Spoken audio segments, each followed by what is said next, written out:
Magandang araw sa inyong lahat. At ngayon ay 5:15 ng umaga. Kaya maaga tayo mga kabayan ay pupunta tayo at dadalhin namin kayo sa pinaka-importante at historical site dito sa buong bansa ng Pilipinas. Ito nga ang Corregidor Island. Ngayon kaya maaga kami mga kabayan ay 5:15 pa lang. Kailangan na natin mag-registered dahil ang alis ng cruise papunta ng Corregidor ay 5:30 ng umaga. Nag-book kami sa may Corregidor Foundation Incorporation. Ang bayad namin per person ay 4,500. Kasama na lahat doon. Ilalagay ko yung buong detalye sa description para malaman nyo kung paano magpunta rito. At ibibigay sa inyo ang buong detalye. So bago tayo umalis papunta ng Corregidor Island mga kabayan, ganito yan. Para sa mga hindi pa nakakaalam or hindi pa masyadong naliliwanagan tungkol dito sa Corregidor Island, itong Corregidor Island ay matatagpuan sa southern part ng Bataan Peninsula at nagsisilbing bantay ito sa mga pumapasok sa Manila Bay. Noong panahon ng Kastila, itong isla ay ginagamit na bilang isang outpost na nagbibigay ng signal kung may mga barko ng kalaban na paparating or parang immigration boat na rin ito ng mga barkong paparating o naging kulungan ito or correctional. Kaya tinawag ito ng mga Kastila na Isla del Corregidor mula sa Spanish word na corregir na ang ibig sabihin ay to correct or to check. Noong sakupin naman ito ng mga Amerikano noong 1902 ay tinawag nila itong The Rock dahil binubuo ito ng mga limestone. At dahil sa magandang pwesto nito sa bay ay ginawa nila itong part ng Harbor Defenses of Harbor Manila at Subic Bay. At sa loob ng 40 taon, ang isla ay pinaganda ng mga Amerikano, nagkaroon ng mga simentadong daan, electric railroad, paliparan, eskwelahan, hospital, sinihan, bangko, public market, swimming pool, golf course, katulad ng mga makikita natin mamaya, itong mga battery, restaurant, at marami pang iba. Halos kinomplito na nila lahat. After pagantay ng mga Amerikano itong Corregidor Island, ay sinakop naman ito ng mga Hapon noong 1942 at binumba ang lahat ng mga structure na itinayo dito ng mga Amerikano. Sa loob ng taon na yon ay pinasoko ang mga Amerikano kasama na ang mga Pinoy. At pagkatapos ng 3 taon ay muling nabawi ng mga Amerikano ang isla. Noong matapos ang giyera ay inayos tong isla upang maging bantayog ng katapangan ng mga sundalong Amerikano at Pinoy na lumaban at namatay noong panahon ng digmaan. At ngayon ay isa na itong sikat na tourist destination. So magmula dito sa Seaside Esplanade ay babiyahe tayo papunta ng Corregidor Island sakay ng ferry sa bilis na 9.9 knots or katumbas ng halos 18 kph per hour. So pagdating dito sa isla ay hindi na tayo masyadong magsasalita dahil mayroon tayong tourist guide na magpapaliwanag sa atin. 6 o'clock ng umaga, boarding na tayo.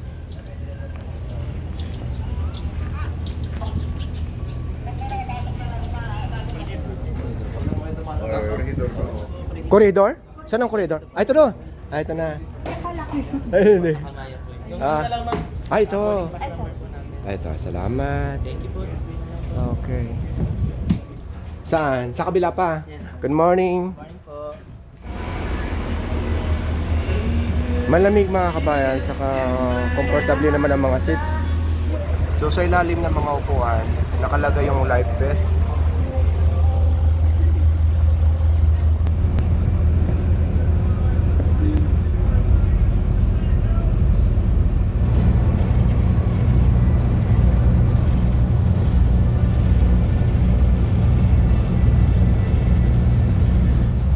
To wear the life jacket, slip the vest over your body.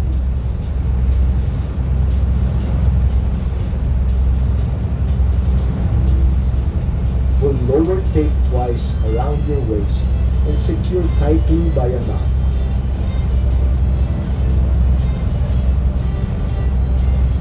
Then secure comfortably upper tape around your neck.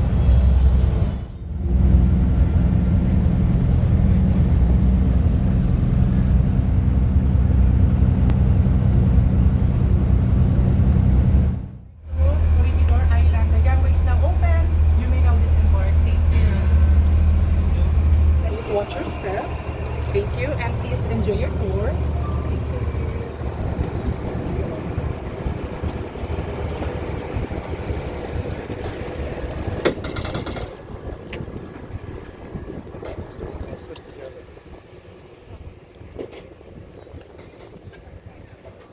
You guys want the first 2 rows? Is that good for 8? Any bus, 4 in a row, please. 4 in a row. Okay. Is it better on the right or on the left? 4 on the right is better.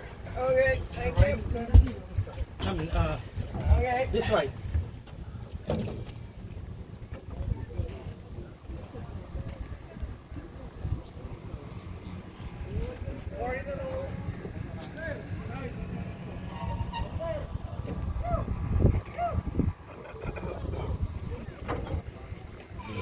Rules of the island first. Magandang umaga po sa inyo lahat. Good morning, ladies and gentlemen. Welcome to Corregidor. Now you have all boarded bus number 1. Doesn't say 1, but this is bus 1. So that we will not have World War II all over again. This will be your same seat assignment until the end of the tour. Remember your places. Now we're getting on and off every now and then. Most of the time you are allowed to leave things on board of us.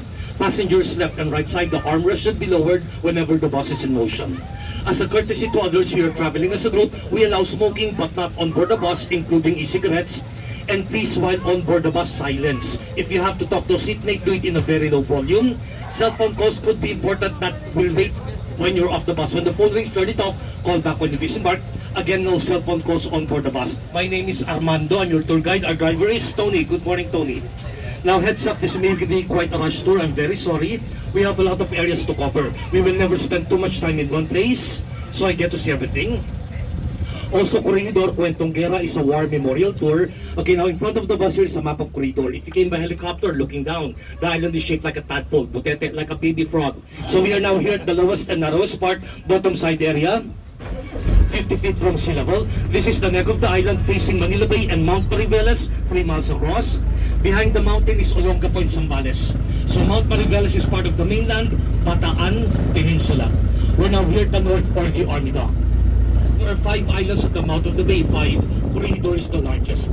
The tail is curving east towards Manila, 48 kilometers away. Manila to the north is Bulacan, Pampanga, and Bataan. Manila to the south, Batangas and Cavite. After Corregidor and the smaller islands, you'll end up in the West Philippine Sea. We are not yet leaving Manila Bay. If you end up in the West Philippine Sea after 40 kilometers, turn right. That will be Subic Bay already. Now, mentioning Bataan, it reminds us of the Death March, so I'd like to be clear on this. Ladies and gentlemen, while the Death March was ongoing in Bataan, Corregidor was still fighting. Bataan surrendered April 9, 1942. Now, the siege and passion of Corregidor lasted 27 days after the fall of Bataan. Corregidor surrendered May 6, 1942. The Death March was already 10 days over. Those who fought, defended, and surrendered here were not part of the Bataan Death March. Up here to the right side is the hotel, the Corregidor Inn. It's been closed now for almost 3 years since the pandemic struck. But when it was open, it was the Philippines' only 31-star hotel. They have 31 rooms, each room has 1 star.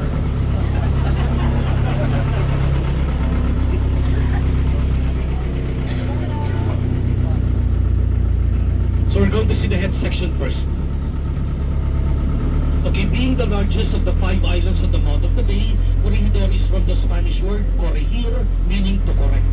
During the Spanish period, all ships going in and out of Manila Bay were made to pass by Isla del Corregidor, island of the corrector, to have their papers checked, to have their documents in proper order, and to have their cargoes inspected. During the American period, Corregidor was one of the best fortresses of the Americans outside of their country. The island was renamed Fort Mills. And the budget for Fort Mills, $150 million by 1903. Imagine America bought us from Spain 20 million. Then America spent here 150 million. A first-class military paradise. So before the war, Fort Mills, Corregidor, had 9 civilian communities. May siyam na barangay dito ng araw. They have horseback riding activities, a 9-hole golf course. They have community houses, 9 electric trains or candilas. They have a lighthouse, an airstrip, a commissary or duty-free shop, baseball fields,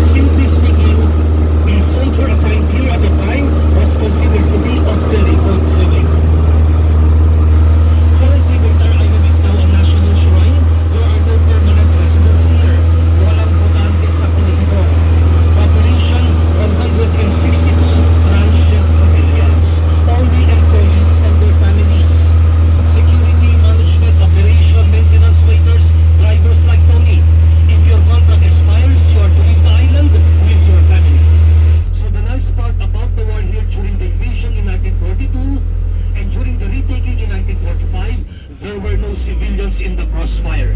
It's just you and me. 1 month retaking of Manila, February to March of 1945, all 18,000 Japanese died. They took with them 100,000 civilians, mostly women and children. Okay, we just started the tour and changing the routine to make it best for the group. Our first stop should be middle-side barracks for pictures. We do not stop on topside barracks. However, topside barracks is much more impressive. Let's do topside barracks instead. We'll drive slow and not stop at middle-side barracks. If that's fine with the group, thank you very much. By the way, World War I was in 1914. The Philippines was not involved in World War I. World War I outside the Americas were still developing Corregidor. And among the Corps of Engineers developing the island was Douglas MacArthur. First assigned here, MacArthur was a second lieutenant, a fresh graduate from West Point.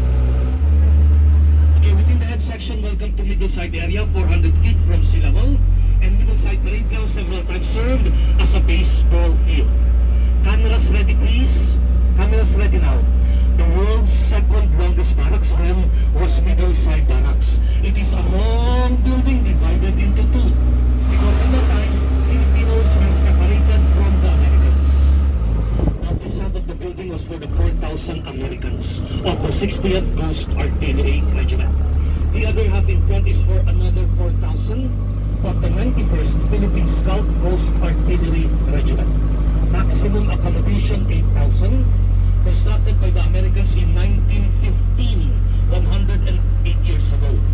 Designed to be hurricane-proof, no hollow blocks, all precast materials and reinforced concrete. The cement and steel bars came all the way from the United States.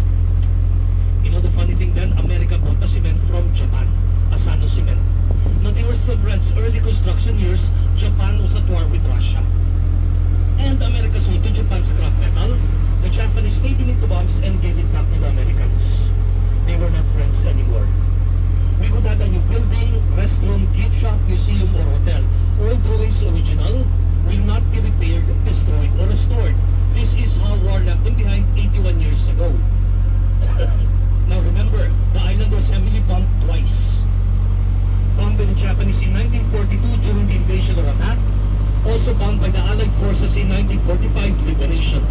Frankly, America did more damage during the retaking. Same thing happened in Manila, the carpet shelling of Intramuros. An American said, we were pissed off when we came back. Now you don't have broken glass. At the time, the window panes were made of white, translucent scallop shells or guppies shells, not glass. Later, we have pictures of this before the war in the museum. So 4,000 Americans there, 4,000 Filipinos here. Just in case you want to upgrade and spend overnight, free accommodation here. Okay, are you still with me? Am I talking too fast or too loud or too much? Okay. We're now going to see the big guns or gunners, the main attractions. In the early 1900s, the airplanes and the missiles were not yet invented. So yung bakbakan, the arms race was for the mightier of battleships. An enemy ship will come from the open sea, enter Manila Bay to target the capital, Manila. The only way to enter Manila Bay by ship is between Bataan, Corregidor, Cavite, Corregidor, through the north or south channels only. Now, several big guns and cannons were assembled here by the Americans. Why? To protect Manila from a naval attack. In one area, you can find 1 gun, 2 guns, 3, 4, 6, or 8 guns. As long as they are in one area, it is counted as 1 gun battery. Before World War II broke out, 23 gun batteries were installed here. 23. We're now going to see battery weigh 4 guns. Now to measure the caliber of a gun is simple. Get the diameter of the bullet or shell. 38 caliber. The shell or bullet is 0.38 of 1 inch in diameter. It does not matter if you have a short, a long, or a very big gun. Battery weigh 12-inch guns. 12 inches diameter for the shell. The shell is 1,000 pounds heavy.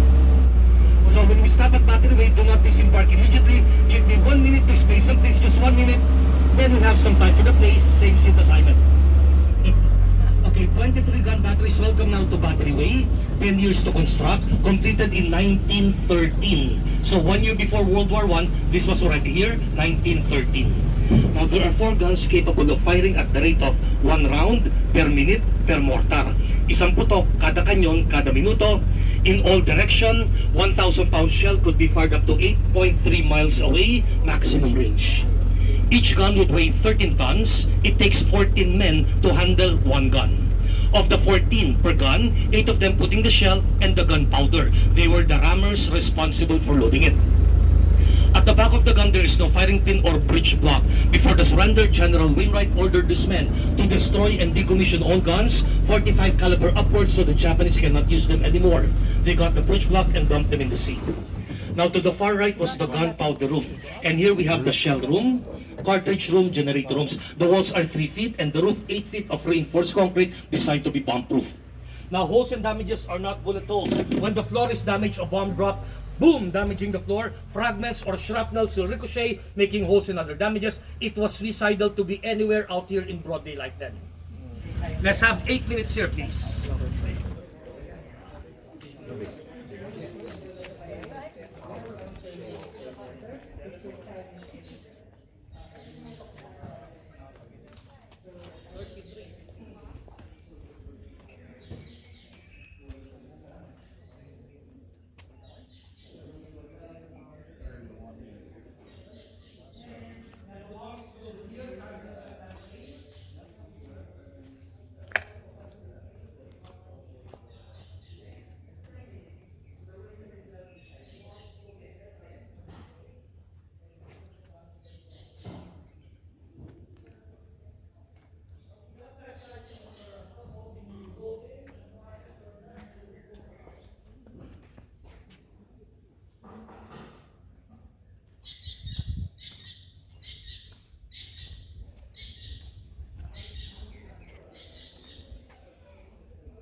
After the first A raids were conducted, nowadays called duty-free shop. Only dollars and tokens accepted, only Americans were supposed to buy here. But sometimes Filipinos on kitchen patrol shine shoes for the GI, they give the token as payment. Every now and then, we saw Filipinos buying here as well. Now straight ahead is the hospital building. From an airplane looking down, it is shaped like a very big cross. The Japanese knew it was non-military in structure, but they bombed it just the same. After the first A raids were conducted, all patients transferred immediately to Malinta Tunnels Underground Hospital, 1,000 bed capacity. Here to your left side, this corner section, ground level of the building, was the coldest place then in the entire island. It used to be the morgue. So this is now the front of the hospital. Now straight ahead along the road is a small concrete structure. They had a welcome flag or banner. But look at the topmost area to your left side. That should read 1912 up there, the year of completion. And they say if you speak many languages, you are multilingual. If you speak 2 languages, you are bilingual. If you speak only 1 language, you are an American. With 17 miles range, battery Hearn could fire in all directions. 360-degree traverse, now facing the open sea, expecting a naval attack to enter Manila Bay. No target on the other side, which is facing Manila. Good, because if they wanted a full turn, 3 hours and 34 men to man the gun. Now behind it, the firing pin or breech block has been reinstalled, a clear indication of repaired by the Japanese after the surrender with the help of 200 American prisoners of war. We don't have evidence they were able to fire or use it. The Americans knew it was repaired, they targeted the gun as well. The crater was in 1945 retaking. A 1,000-pound American bomb made an almost direct hit. Boom, crater fragments ricochet. Look at the damages by the barrel. Veterans told me then some bombs were mixed with a chemical, thermite or white phosphorus. hot white molten shrapnels were melting their way deeper into the steel barrel. Military doctors say the stuff, it burns underwater and goes right through the bone. You got struck by white phosphorus, they inject you with morphine and amputate. And to your left side is the ammunition room. Here's the Banzai propaganda picture at Battery Hearn.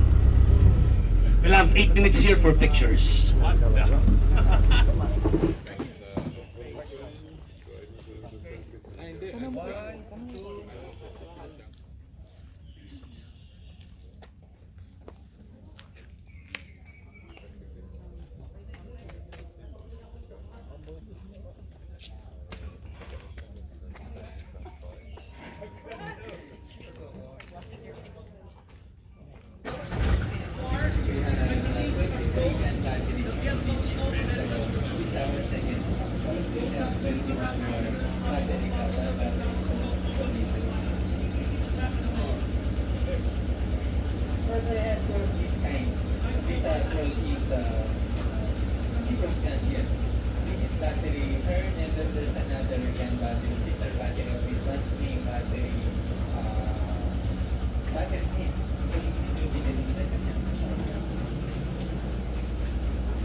We're now heading for the highest part of the island, topside area, 628 feet from sea level. Referred to as the nerve center of the formidable Fort Mills. Way back then, only Americans were allowed to stay on topside. Few Philippine exceptions were the entertainers like the pianists, the singers, and the household help. You also have their topside movie house or Cine Corregidor, dating Sinirama, ngayon Sinirana. 3 weeks advance screening compared to Manila. Before war broke out, among the last films shown were Sergeant York, The 4,000 Horsemen, and the rerun of the classic Gone with the Wind. Because of the extensive land, it was better referred to as the mile-long barracks. 1/3 of a mile times 3 levels. Normally we don't stop here, but I remember we skipped Middleside Barracks earlier. So we'll be stopping here for your Facebook, because it is the most photographed structure on the island. Built in 1914, the flattened area used to be a mess hall, now it's just a mess. And you are not allowed to go in or up the building, sorry. Now look to the left side, the orange marker still attached to the building is the emblem of the 59th Regiment that stayed here. And to the right side, we have topside main parade grounds, which became drop zone for the American paratroopers, retaking in 1945. To the far right are several houses now covered by trees. We'll see them later up close. Let's have 7 minutes for pictures. This is topside movie house or Cine Corridor to your left side, and in front, Bachelor Officers Quarters or BOQ.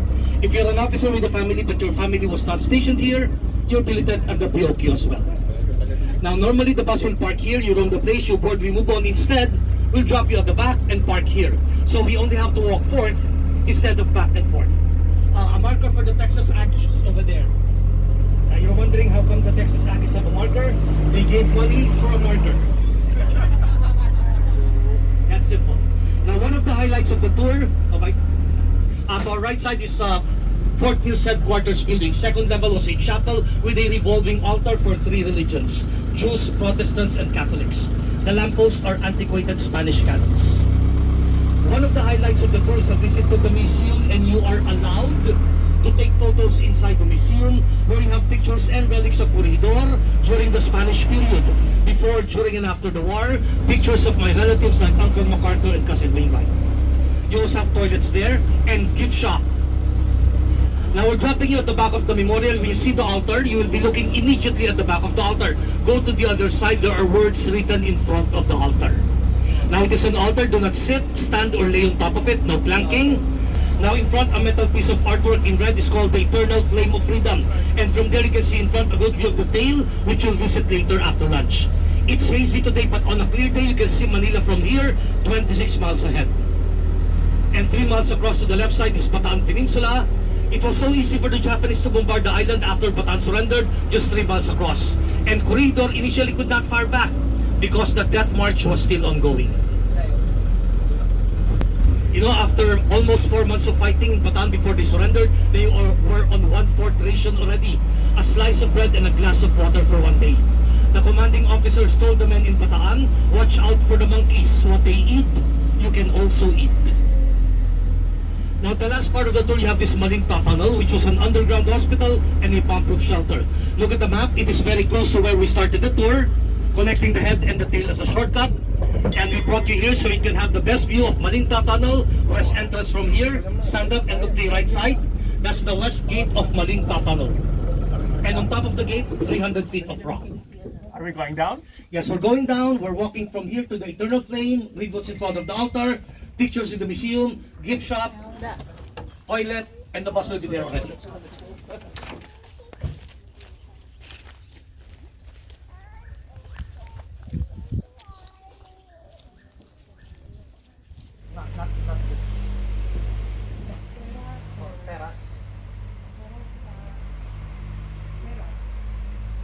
It's not money.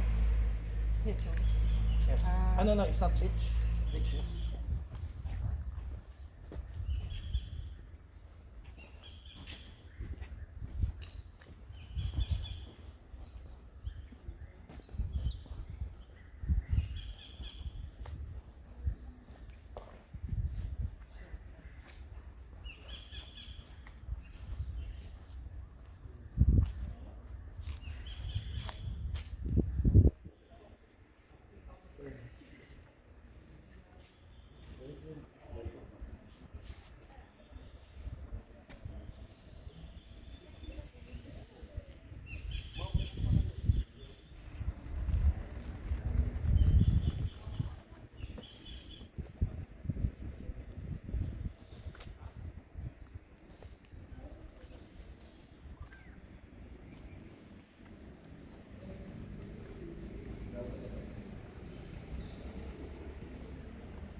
Ganda ng panahon. Maulap lang pero hindi umuulan.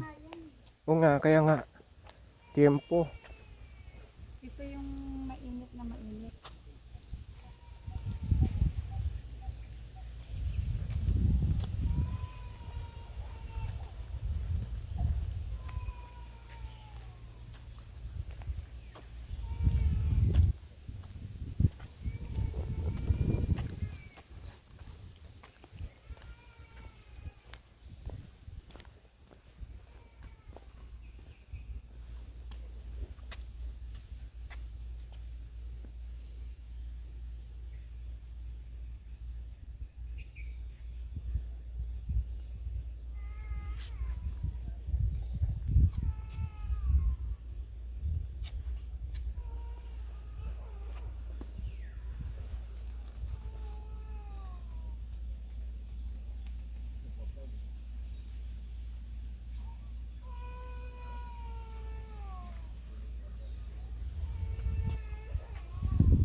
houses to the right, 27 of them for American officers with their family stationed here. 2 chimneys per unit, one family ground level, another family second floor. A colonel or a general was given a bungalow. We're now going to see what they call the disappearing guns of Patrick Crockett. Now when you say disappearing guns, there are 2 guns, 1 building. Now imagine 2 guns like this, both at the second floor, hiding behind concrete walls or parapets. When the gun will fire, the tip of the gun does not go up. No sir. The entire gun goes back and up above the wall like this, up and down. Not like this. And the reason for that, disappearing guns would be at the edge of the island, second level position. After firing, it will hide behind the wall again. Now from Bataan, from the sea, or from Cavite, the enemy could no longer pinpoint the location. Disappearing guns to hide the position, it is at the edge of the island. When it is up, ready for firing, down and disappearing, ready for reloading. 60 tons of counterweights lifted by cables. Counterweights go down, gun goes up. The gun will fire the recoil, brings it down, up goes the counterweight, lock. Release the lock, down goes the counterweight, up goes the gun. 1 round every 2.5 minutes. 60 tons is the weight of a modern day tank.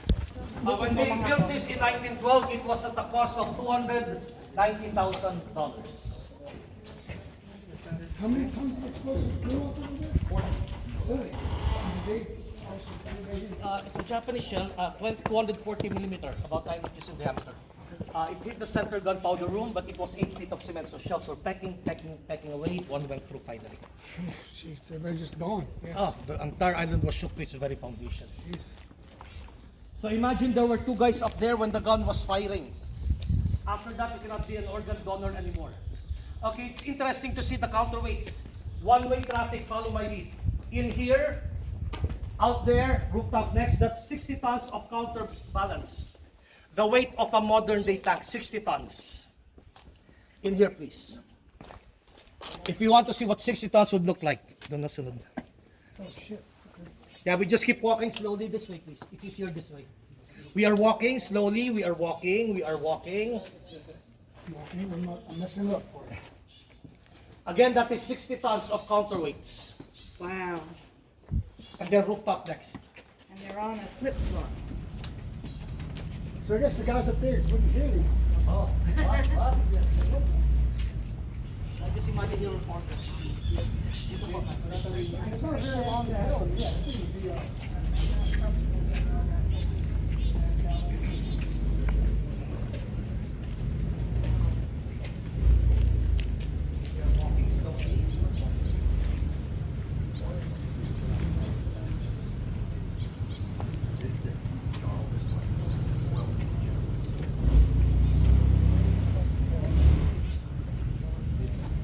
Wait lang, balik. One. Grabe, no? Jumbo.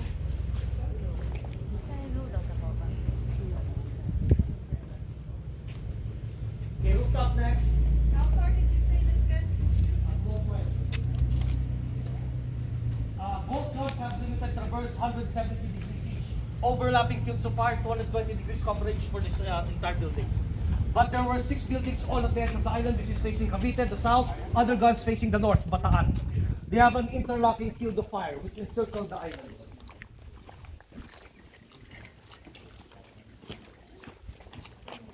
We're having lunch at 11:30. Now up here from the spatter marks, you can tell where the bombs were dropping and where they came from. So it was going this way. And the rooftop was designed like this so you don't have rainwater standing still to avoid mosquitoes. Right side is the mainland Cavite.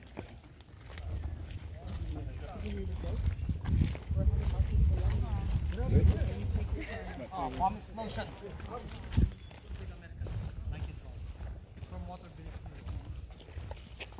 so these small ones would be Japanese, huh? Yes.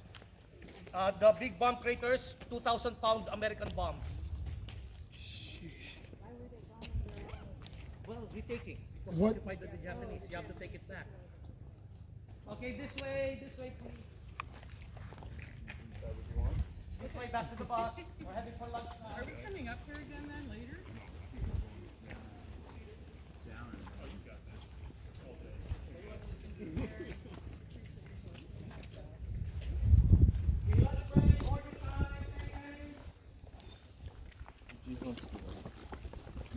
Well, we did.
the Japanese only made their landings here. That was midnight of May 5, 1942. 5,000 Japanese of the 61st Wakayama Infantry Regiment from Bataan, they landed here at the tip of the tail, where you have this 800 meters of the Kinley airfield. Very few anti-tank weapons were left. I will have some time for pictures, and lunch is just in front. Bon appetito for now. Enjoy your lunch. Oh, we'll be having 50 minutes for lunch. 5-0.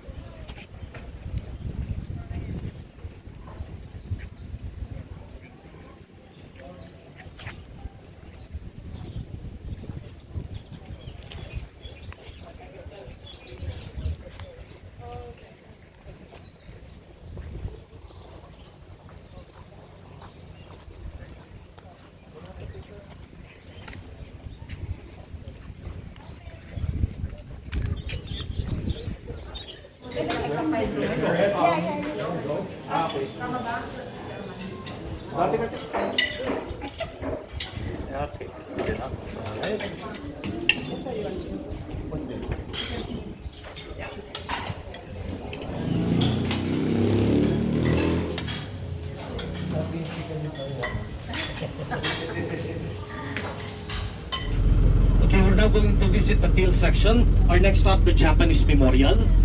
Now the Americans came back retaking 1945. They used flamethrowers, blasting the caves in. They throw dynamites or grenades, collapsing the entrances, burying the Japanese alive inside. An estimated 500 Japanese were buried alive inside their own caves. Again, in the woodlands, about 200 Japanese foxholes. This one I'm going to show you now, mababaw lang. It's just shallow. It only has this one opening to your right side. That's a Japanese foxhole. Now, 9 years ago, we had a landslide occurring. It reopened partially, another one. Now, look to your right side down here. I have not entered this one yet because I have a big stomach. I cannot fit inside. But the children can fit inside. Raise your hands if you want the children to go in there. Now, look in front, straight ahead. One of those 80 Japanese caves for the suicide boat. And again, to the right side now, this is the north entrance to Malinta Tunnel, underground hospital section. If you enter the north opening, it leads you to the main tunnel.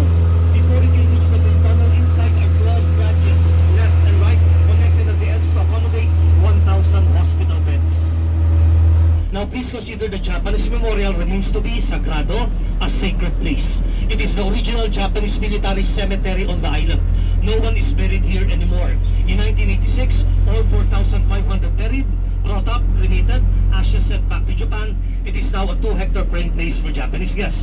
So 1986, all 4,500 buried, brought up, cremated, back to Japan.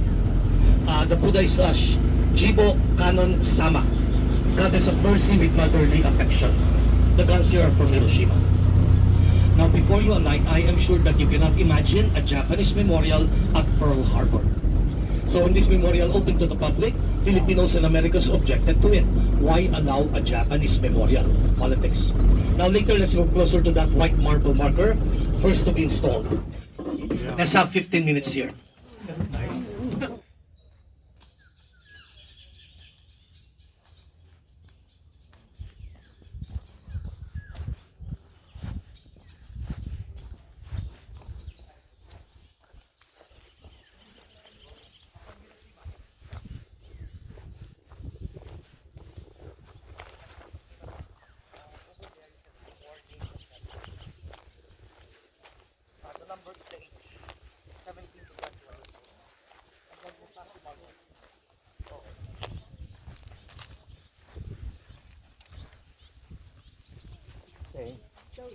When the Americans massacred the village, including children, we don't present that anymore.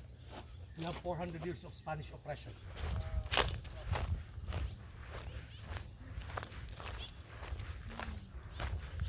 So dito makikita natin yung mga nakalibing na Hapones or Japanese, pati ang kanilang mga edad.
This statue of the Goddess of Mercy was erected by Mr. Kazuhiko Hamao. People just drop the coins in it. Allá adentro también. No.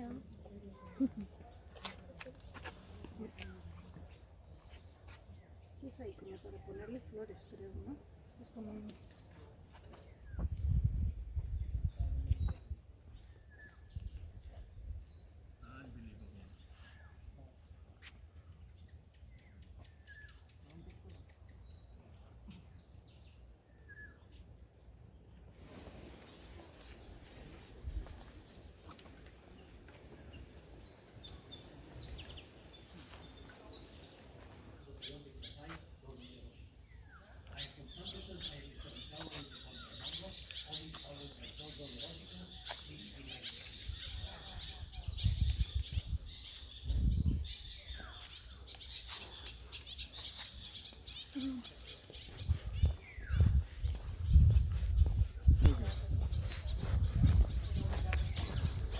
As part of the tour, that's Malinta Tunnel.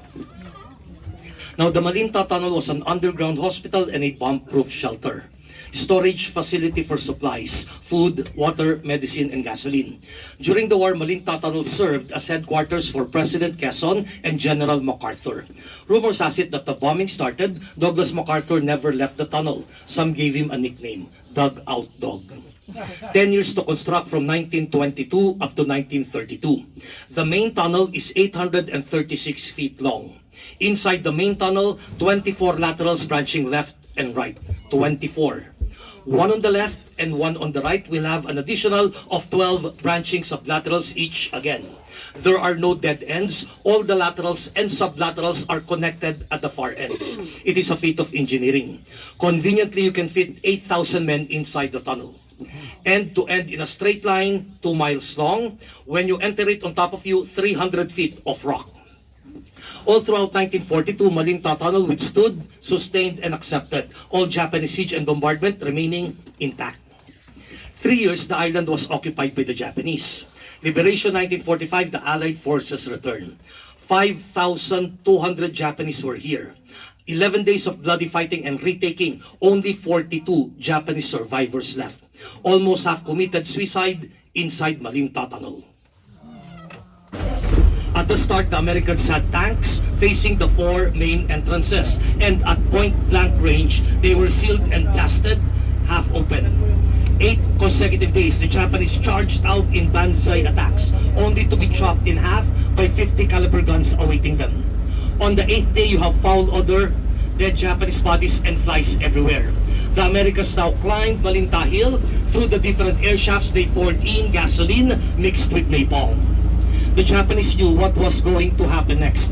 Realizing further attempts to escape would be useless, they went to the different branches. They blew themselves inside the tunnel using dynamites, bombs, and grenades, which ignited the gasoline at the same time. Wham! The entire tunnel system collapsed. Flames shot out from all the openings. More than 2,000 Japanese committed mass suicide inside Malinta Tunnel on the 8th day of the retaking, part of the Bushido culture, where it is honorable to die for the emperor rather than to surrender or be captured in shame by the enemy. The damage was so extensive, clearing just the main tunnel alone took until 1976 Philippine government already. As I face you good people today, some branches remain unclear and some still collapsing. It was bomb-proof from the outside, not from the inside. There are 20 gasoline tanks inside, each with a capacity of 8,000 gallons. Now, some parts were reinforced with wood or timber. That was added after the war to prevent further damage. But some with wood collapsed again because there were Japanese buried dead with live grenades in their hands with the pins already pulled out. There were still explosions after the war cleaning the tunnel, and the Japanese are known to make booby traps, explosive and chemical booby traps. Relic bombs are very unstable, so what is buried there is still there up to now. Actually, the more you clean it, the more it will collapse. Okay, you're heading back for Manila. Okay, ladies and gentlemen, children, at this point in time, we bring to a close your Corregidor tour for today. On behalf of 106 million Filipinos, maraming salamat po. Domo arigato gozaimasu. Thank you, ladies and gentlemen, for making your tour today a part of Corregidor's very current history, more so for making it with Corregidor Foundation. I hope that you all enjoyed the tour enough for you to say at the end, I shall return. Live and let live, as we say in our language. Mabuhay, that is now the end of your tour. Have a pleasant cruise back to Manila. You have all been a very wonderful audience. Thank you and goodbye.